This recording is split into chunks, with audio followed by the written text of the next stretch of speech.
Epilogue. Ruach moved through the silent halls of the cave toward the room with the empty box. Rook followed more slowly, gazing around him at this place he had not been for so long, a place he thought he would never be again. It was a miracle, he thought, that he was back in the cave, that Ruach had allowed him to come back. He watched Ruach's white glowing hand emerge from the long sleeve.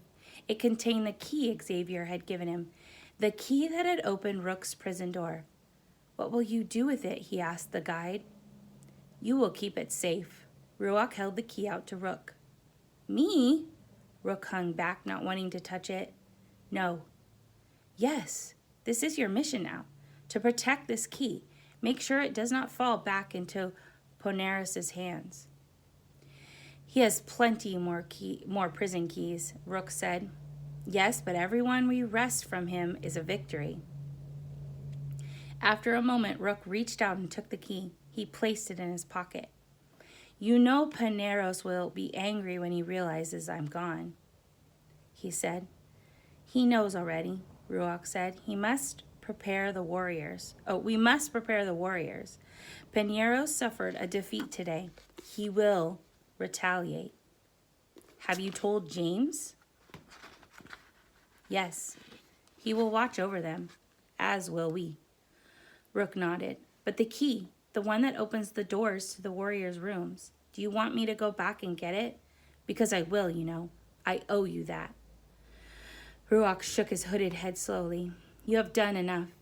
I will do the rest." The hand withdrew. "Go in peace, Prince Rook. I will call for you when I need you again."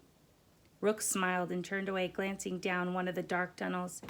He could just see the outline of one of the locked doors. He felt a pang of longing. He still did not know what was in them. Why hadn't he opened his door when he had first stolen the key? At the time, he hadn't cared. He could think of nothing but the glorious riches Poneros had promised him. It had never occurred to him to wonder why Poneros was so determined to have the key. And now, it was probably lost for good.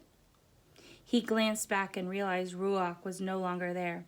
He was alone in the room with the empty box. He took a deep breath, putting his hand inside his pocket to feel the prison key. "Keep it safe," Ruach had commanded, and he would.